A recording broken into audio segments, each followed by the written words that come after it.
வீசுது. உங்கள் சத்யாவில் குளு குளு AC offer.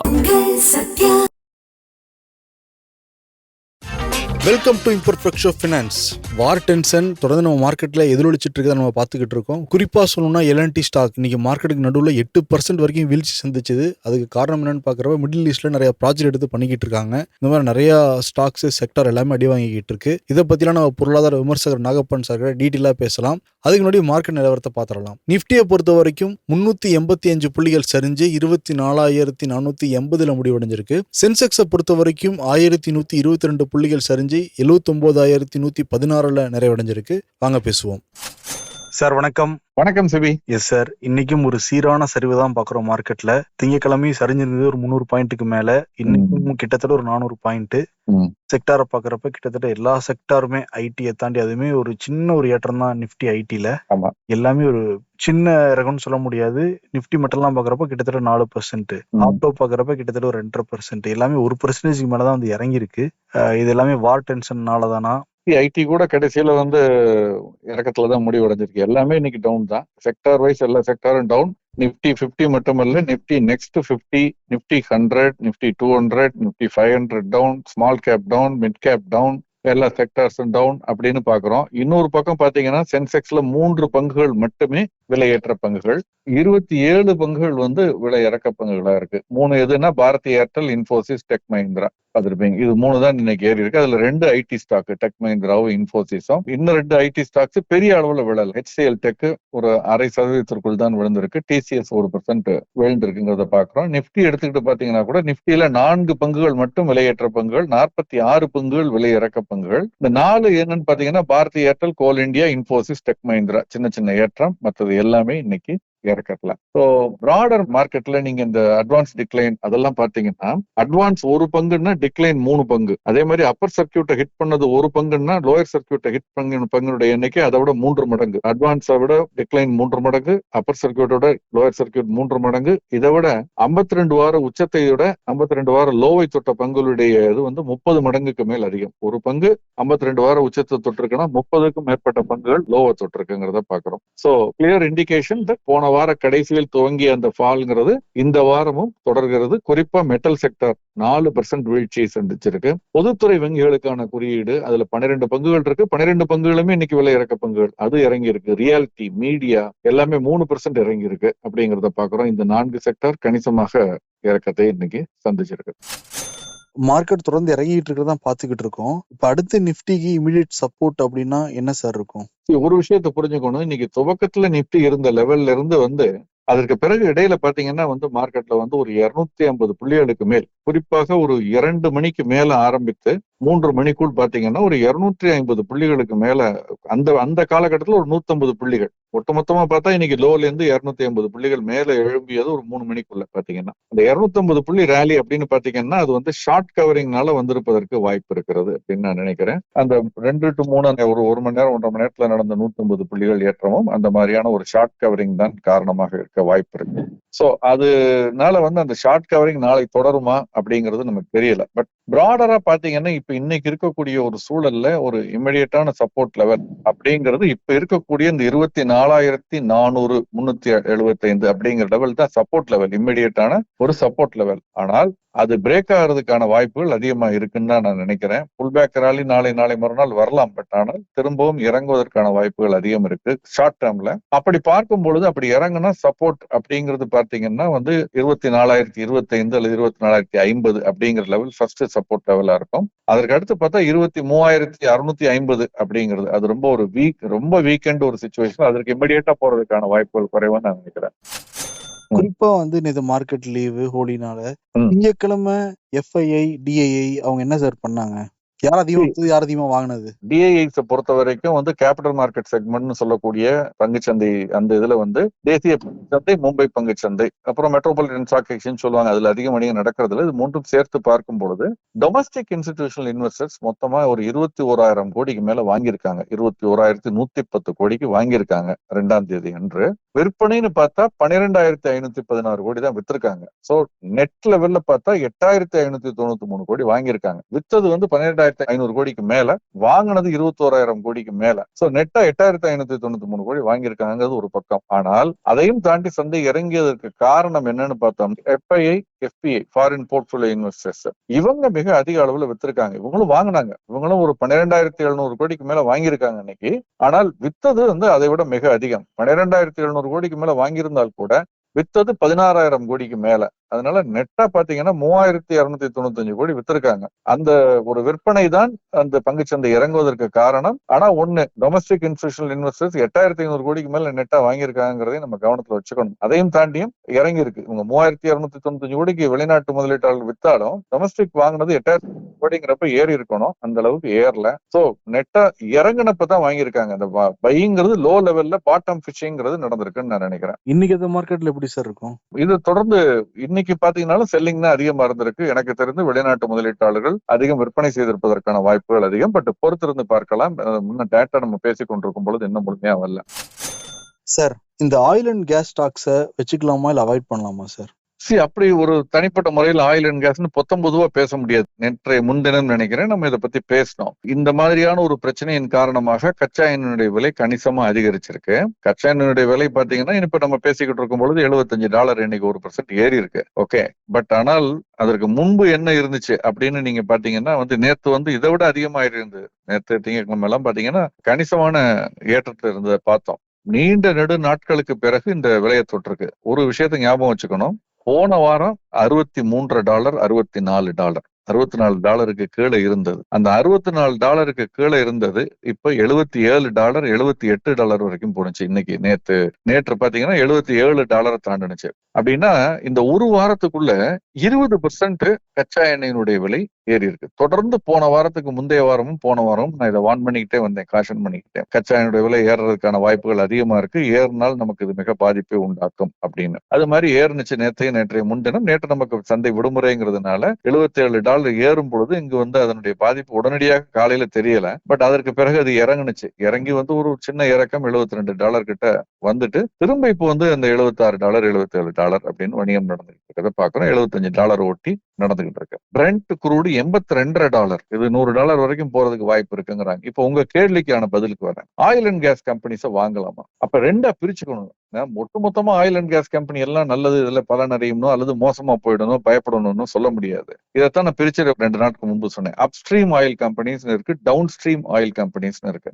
Upstream oil கம்பெனிஸ்ங்கிறது ONGC மாதிரி, ஆயில் இந்தியா மாதிரி ஆயில் எக்ஸ்ப்ளோரேஷன், கச்சா எண்ணெய் இருக்க இடத்த கண்டுபிடித்து அதை கச்சா எண்ணெயை எடுத்து வெளியே கொண்டு விற்பனை செய்வது. டவுன் ஸ்ட்ரீம் அப்படின்னு சொல்லணும்னா அதை அந்த கச்சா எண்ணெயை வாங்கி ப்ராசஸ் பண்ணி பெட்ரோலிய பொருட்கள் உற்பத்தி செய்பவர்கள். அது diesel, petrol, gas, LNG, LPG இந்த மாதிரி பிரித்து அதை தயார் செய்பவர்கள். அது பாத்தீங்கன்னா Hindustan petroleum corporation, Bharat petroleum corporation, இந்த மாதிரி நிறுவனம். தனியார் துறையில பார்த்தோம்னா அப்ஸ்ட்ரீம்ல ரிலையன்ஸ் இருக்கு. அவங்க டவுன் ஸ்ட்ரீம்லயும் இருக்காங்க. அவங்களுடைய நிறைய இது வச்சிருந்தாங்க. இன்னும் வச்சிருக்காங்களான்னு தெரியல. பட் ஆனால் இருந்தது ஒரு கட்டத்துல. சோ இப்ப இந்த மாதிரியா பார்க்கும்போது இதுல பெனிஃபிட் யாருக்குன்னு பாத்தீங்கன்னா அப்ஸ்ட்ரீம் ஆயில் கம்பெனிஸுக்கு தான் பெனிஃபிட். ஏன்னா கச்சா எண்ணெயுடைய விலை தான் உயர்ந்திருக்கிறது. அப்ப அவர்களுடைய உற்பத்தி செய்யக்கூடிய அந்த எண்ணெயினுடைய இது உயர்கிறது. அதனால அவர்களுக்கு அதிகமா செலவு பண்ண போறது இல்லை. அதனால உபரி லாபம், உபரி வருவாய். சோ அப்ஸ்ட்ரீம் கம்பெனிஸ் தான் நல்லா இருக்கும். டவுன் ஸ்ட்ரீம் கம்பெனிஸ் இதுல பாதிக்கப்படும். என்ன காரணம்னா அவர்கள் அதிக விலை கொடுத்து கச்சா எண்ணெயை வாங்கி ப்ராசஸ் பண்ணணும். அப்கோர்ஸ் கிராஸ் ரிஃபைனரிங் மார்ஜின் ஒண்ணு இருக்கு. அதை பத்தி கூட பேசியிருக்கோம் முன்பு. அதனால அதுல சில சமயம் அதுல அட்ஜஸ்ட் பண்ணிக்கலாம், அவங்களுடைய லாபத்தை பண்றதுக்கு வாய்ப்பு இருக்கு. பட் ஆனால் கூட அப்ஸ்ட்ரீம் கம்பெனிஸுக்கு தான் பெனிஃபிட் உண்டு, ONGCக்கோ ரிலையன்ஸுக்கோ. அப்ப சார் ரிலையன்ஸ் இண்டஸ்ட்ரியோ ONGCயோ அல்லது ஆயில் இந்தியாவோ வாங்கலாமா அப்படின்னு கேட்டீங்கன்னா அங்கேயும் காஷியஸா அப்ரோச் பண்ணணும். ஏன்னா சார் ஒரு வழியிலையும் போக விட மாட்டேங்கிறீங்கன்னா அது கொஞ்சம் காஷன் பண்ண வேண்டியது நம்முடைய கடமை. அதற்கப்புறம் அவர்களுடைய முடிவு. ஏன் கொஞ்சம் காஷனா இருக்கணும்னு சொல்றேன்னா, வின்ஃபால் டாக்ஸ் ஒன்று அரசு திடீர்னு போடும். என்னன்னா இந்த மாதிரியான நீங்க கூகுள் பண்ணி பாருங்க, வின்ஃபால் டாக்ஸ்னு கடந்த காலங்கள்ல பல முறை இந்த மாதிரி போட்டிருக்காங்க. இந்த மாதிரியாக ஒரு எதிர்பாராத சூழல் காரணமாக கச்சா எண்ணெயுடைய விலையோ ஒரு பொருட்களுடைய விலை அதிகரிக்கும் பொழுது அதிலிருந்து ஒரு நிறுவனம் அதீத லாபத்தை ஈட்டி மற்றவர்களுக்கு இழப்பை ஏற்படுத்துவது, அது அதனால அரசுக்கு இழப்பு ஏற்படாமல் இருக்கணும்னா என்ன பண்ணுவாங்கன்னா,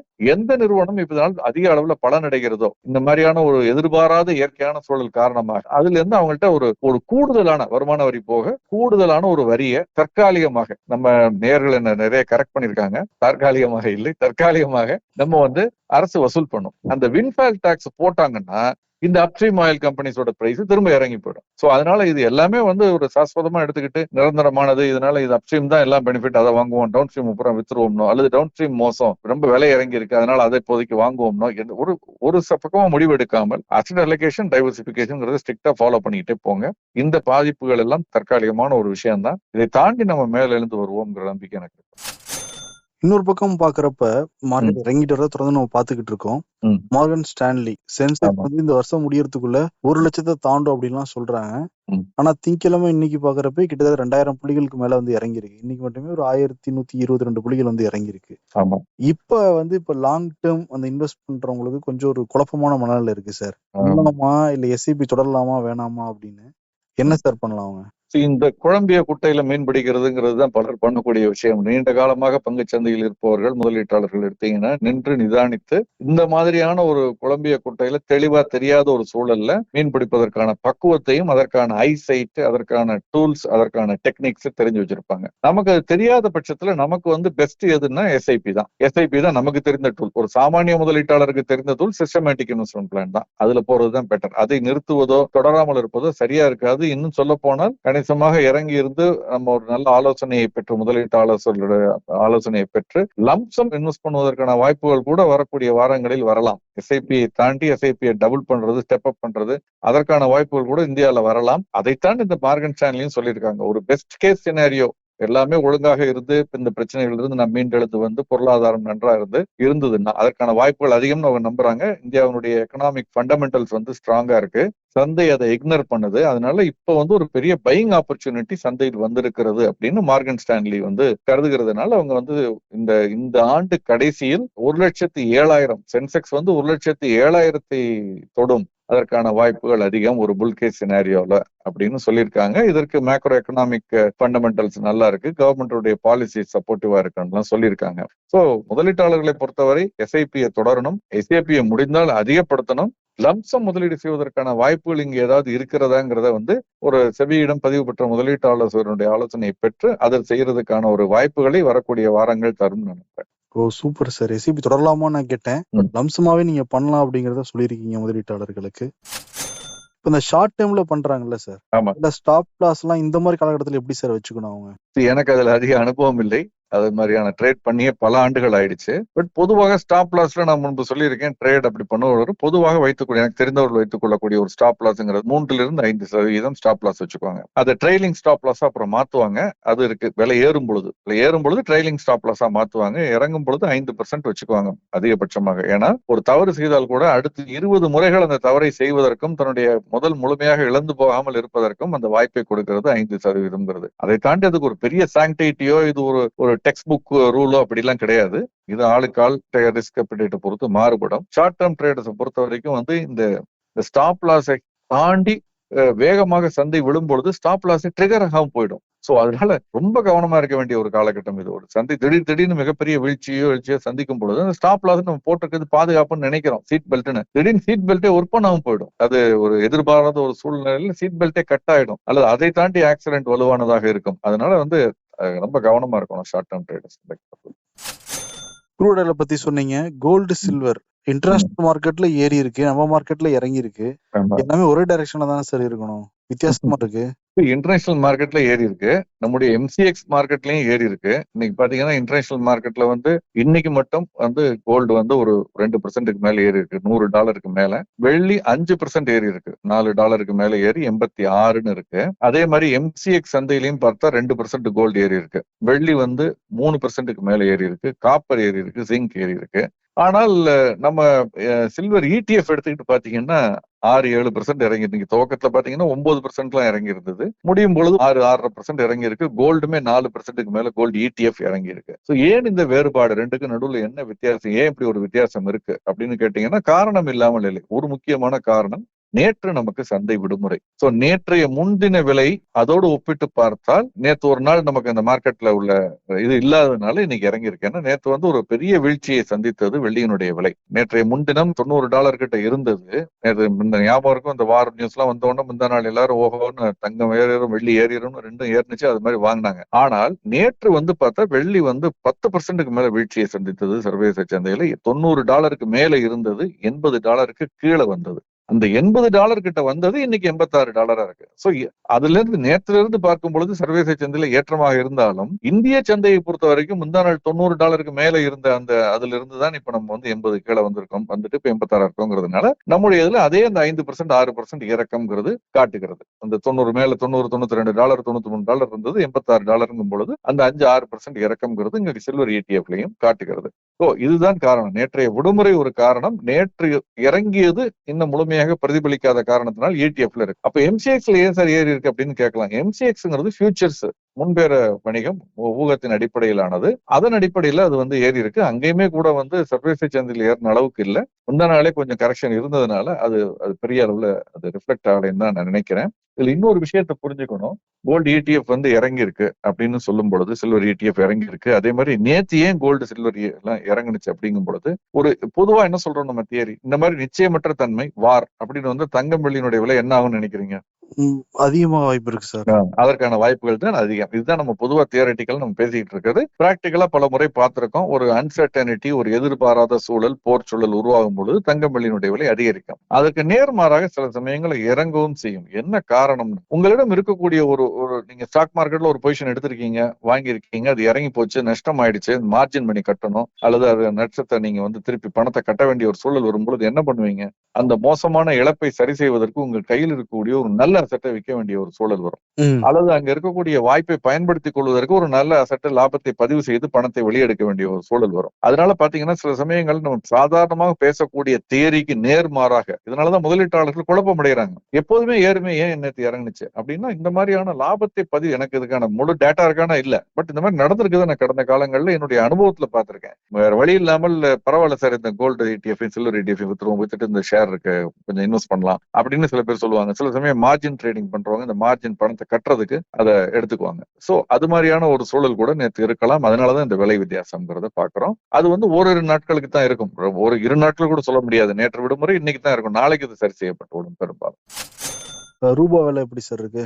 US டாலர் இண்டெக்ஸ் வந்து பெரிய சேஞ்சே கிடையாது, அதுல எந்த விதமான பெரிய மாற்றமும் இல்லை. ஆனால் இங்க பாத்தீங்கன்னா டாலருடைய மதிப்பு உயர்ந்திருக்கிறது. US டாலர் இண்டெக்ஸ்ல பெரிய மாற்றம் இல்லை, சைட்வேஸ் மூவ்மெண்ட். பட் ஆனால் இங்க டாலர் ரூபாய் நிகரான மதிப்பு பார்த்தா 65 பைசா அதிகரிச்சிருக்கு. $92.29. மார்ச் மாதம் முதிர்வடையக்கூடிய ஒப்பந்தம், மார்ச் மந்த் கான்ட்ராக்ட் பாத்தீங்கன்னா NSE-ல. அதே மாதிரி பிரிட்டிஷ் பவுண்ட் மார்ச் மாத கான்ட்ராக்ட் பாத்தீங்கன்னா 39 பைசா அதிகரிச்சிருக்கு, $125.32.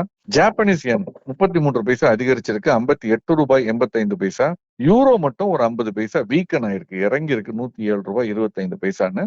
சோ ஒட்டுமொத்தமாக பார்க்கையில எனக்கு தெரிந்த வரைக்கும் ரூபாயினுடைய மதிப்பு கொஞ்சம் இறங்கி இருக்குன்னு நான் நினைக்கிறேன்.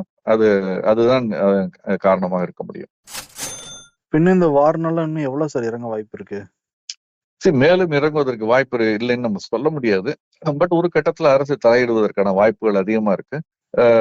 தொடர்ந்து அரசு கைவசம் வந்து டாலர் கையிருப்பு இருக்கு, தேவையான அளவு இருக்கு, தேவைக்கு அதிகமாக கூட ஒரு காலகட்டத்தை சந்திப்பதற்கு, சவால்களை சந்திப்பதற்கு இருக்கு. அதனால வந்து ஓரளவுக்கு ரொம்ப அதிகமா அதிகரிச்சால் வந்து ரிசர்வ் வங்கி தொடர்ந்து சந்தையில் தலையிட்டு இன்டர்வென்ஷன் சொல்லுவாங்க, மார்க்கெட் இன்டர்வென்ஷன் சொல்லி டாலர் விற்பதற்கான வாய்ப்புகள் அதிகமா இருக்கிறதுனால பெரிய அளவுல உடனடியாக ஜாக்கப் ஆகாதுன்னு தான் நான் நினைக்கிறேன். லெவல் கரெக்டா சொல்றது ரொம்ப கடினமான ஒரு விஷயம். ஏன்னா நமக்கு நடப்பு கணக்கு பற்றாக்குறை அதிகரிப்பதற்கான, நடப்பு ட்ரேட் டெபிசிட் சொல்றோம் இல்லையா, வர்த்தக பற்றாக்குறை, அந்த வர்த்தக பற்றாக்குறை அதிகரிப்பதற்கான வாய்ப்புகள் ரொம்ப அதிகமா இருக்குது. அதை எதிர்பார்த்து தான் இந்த டாலருடைய மதிப்பு இங்க உயர்ந்திருக்கு, அதுல ரூபாயினுடைய மதிப்பு குறைந்திருக்குதுன்னு எடுத்துக்கலாம். ஏன்னா கச்சாயினுடைய விலை இவ்வளவு கணிசமாக ஒரு வாரத்துக்குள்ள 20% ஏறி இருக்குன்னா, அப்ப நம்முடைய இறக்குமதி, ஏன்னா நம்முடைய இறக்குமதி தேவை என்ன சொல்றாங்க, இப்ப கச்சா எண்ணெய் கையிருப்பு ஒரு 25 நாட்களுக்கு இருக்கு, நம்முடைய பெட்ரோலிய பொருட்கள் கையிருப்பு ஒரு 25 நாட்களுக்கு இருக்கு. அது தீர்ந்து போனால் கச்சா எண்ணெய் சுத்திகரிக்கும் பொழுது அது இன்னொரு 25 நாள், ஒரு 50 நாட்களுக்கு மேல் நம்முடைய தேவையை பூர்த்தி செய்வதற்கான கையிருப்பு இருக்கு, இன்னும் அதற்கு மேல கூட இருக்கு.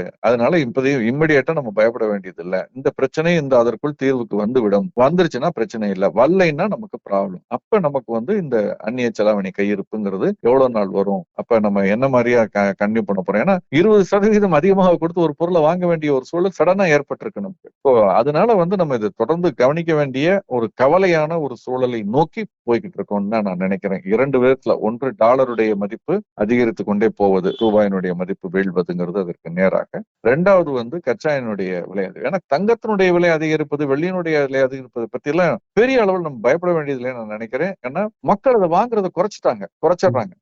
நீங்க ஜுவல்லரி கடைகள்ல கேட்டீங்கன்னா எல்லாரும் சொல்லக்கூடியது அதுதான். இன்னொரு விதத்துல அது நமக்கு நல்லதாவும் இருக்கு. ஏன்னா நம்முடைய அரசு கைவசம் இருக்கக்கூடிய தங்கத்தினுடைய மதிப்பு உயர்வதால் அந்நிய செலாவணி கையிருப்பும் அதனுடைய மதிப்பும் அதிகரிக்கிறது. நமக்கு மக்கள்கிட்ட இருக்கிறது மதிப்பும் உயர்கிறது. ஆனால் கச்சா எண்ணெய் அப்படி கிடையாது. கச்சா எண்ணெய்ங்கிறது தேவை.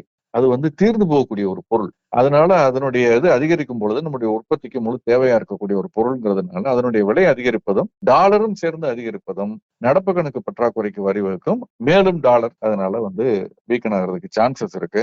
ரிசர்வ் வங்கிக்கு கையில இருக்கக்கூடிய டாஸ்க் ரொம்ப ஒரு கடினமான ஒரு டாஸ்க் தான். ஒரே ஒரு இதுதான் நம்ம பண்ண முடியும். இந்த வார் சீக்கிரமாக முடிவுக்கு வரணும். ஹோர்மோஸ் அந்த ஜலசந்தி இருக்கு இல்லையா, அந்த பாஸ் சீக்கிரமா ஸ்ட்ரைட் ஓபன் ஆகணும். ஏன்னா ட்ரம்ப் சொல்றாரு, நான் பாதுகாப்போடு கப்பல் போர்ப்படை, அமெரிக்க போர்ப்படை பாதுகாப்போடு கொண்டு வர்றேன். அதெல்லாம் நம்பி யாரு அங்க அப்படி எல்லாம் பண்ண மாட்டாங்க. அதனால அதுதான் இதுக்கு ஒரு தீர்வாக இருக்க முடியும்னு நான் நம்புறேன். இப்போதைக்கு அமெரிக்காவும் வர மாதிரி இல்ல, ஈரானும் பதிலடி கொடுத்துட்டு தான் இருக்காங்க. சீக்கிரம் முடியணும் சார் நீங்க சொன்ன மாதிரி. அதனால நமக்கு இன்ஃபிளேஷன் அதிகமாக வாய்ப்பு இருக்கா? நிச்சயமா அதற்கான வாய்ப்புகள் மிக அதிகம் நான் நம்புறேன். ஏன்னா கடந்த பல மாதங்களாக தொடர்ந்து இறக்கத்துல இருக்கு. சோ வரக்கூடிய காலகட்டங்கள்ல அந்த லோ பேஸ் எஃபெக்ட்னு சொல்லுவோம். அந்த பேஸ் லோவா இருக்கும் பொழுது ₹1 ஏறினா கூட அது 100% ஏறின மாதிரி நமக்கு ஒரு இது இருக்கும். ஸோ அதனால பணவீக்கம் ஒன்றபடியும் அதிகரிக்கும். அதனுடைய ஆப்டிக்ஸும் கொஞ்சம் அதிகமா இருக்கும். அதனுடைய நம்ம கண்ணில் பார்ப்பதற்கு அதனுடைய எஃபெக்ட் அப்படிங்கிறது இன்னும் அதிகமா இருக்கும். நான் வேற ஏதாவது சிறப்பு செய்தி இருக்குங்களா சார்?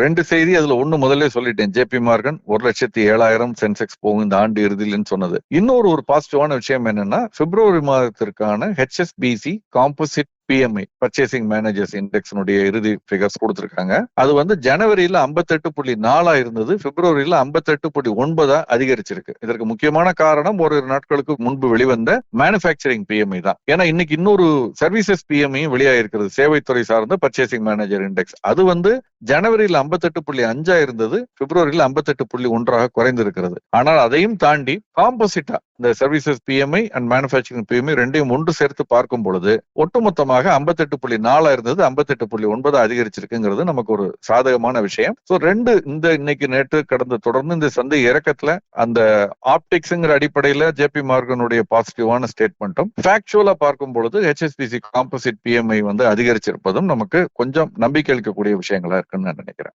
சிறப்புங்க சார். நீங்க நிறைய விஷயம் பகிர்ந்துக்கிட்டீங்க எங்க கூட. ரொம்ப நன்றி சார். நன்றி.